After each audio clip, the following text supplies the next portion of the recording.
politics, power plays, and more politics. Welcome back to Beyond the Bill Number, where we take you behind the legislative curtain to see who's pulling the strings and why.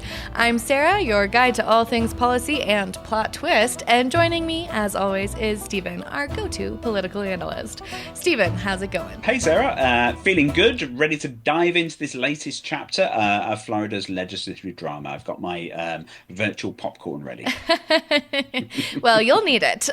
For those of you just tuning into this story, we've already covered the wild ride of Florida's immigration policy showdown, including the Trump Act, and no, it wasn't just a catchy title. If you missed it, definitely go back and give that episode a listen. But today, we've got an update, and spoiler alert, the story just got juicier. Oh, absolutely. The political theatre in Florida has hit new heights. The legislature and Governor Ron DeSantis have wrapped up their third special session of 2025. I'm running February. If that sounds like a lot, it's because it is. Yeah, 3 special sessions before the regular session even starts. So, Stephen, give us the quick recap. How did we get from the Trump Act into where we are now? All right, yes, quick refresher. So, Governor Ron DeSantis called a special session back in January to tackle immigration enforcement. The legislature, though, wasn't having it. They felt blindsided and responded by basically saying, we'll hand this ourselves, thanks. Enter the Trump Act, a $485 million immigration overhaul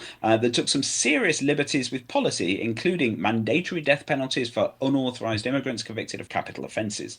Oh, and they proposed giving immigration enforcement powers to the Agriculture Commissioner, because nothing says immigration policy like agriculture. I mean, nothing like fresh produce and federal enforcement under the same roof, right? But seriously, that bill set off a power struggle, and DeSantis wasn't shy about his disapproval. What happened next? Right, well, he threatened to veto the bill, saying it was designed to fail and criticizing lawmakers for pushing their own agenda. But as the back and forth continued, DeSantis softened his stance. He started talking about landing the plane, which, as we all know, means striking a compromise. And strike a compromise they did. The legislature came back for a third special session and managed to push through 2 new bills. So what did this compromise look like? Well, the Trump Act is out, and in its place, we've got the catchily titled S0002 and S004.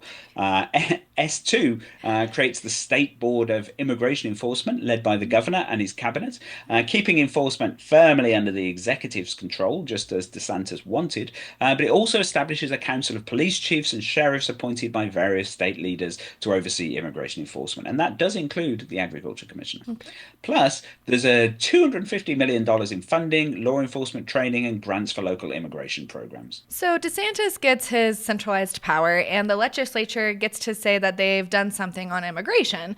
But not all of the Trump Act's provisions were left behind, right? Oh, no, absolutely not, no. All of the key elements were there. S4 still includes the mandatory death penalty for unauthorized immigrants convicted of capital felonies, which is a major holdover from the Trump Act. The bill also imposes harsh penalties for unauthorized entry and requires mandatory minimum sentences of at least 9 months, just for being in the Sunshine State. Democrats have already called it unconstitutional, and legal challenges are almost guaranteed. What about the Dreamers? I remember that there was something in the Trump Act about them. Oh, yes, and that did make it into the new laws. So students without legal status will not receive in-state tuition rates at college, a real burden given how expensive it is to go to school these days. Senator Rosalind Osgood pleaded on their behalf during the debate, asking the Republicans to show compassion. After all, it's not the students' fault if they're undocumented, if they've been here all their lives.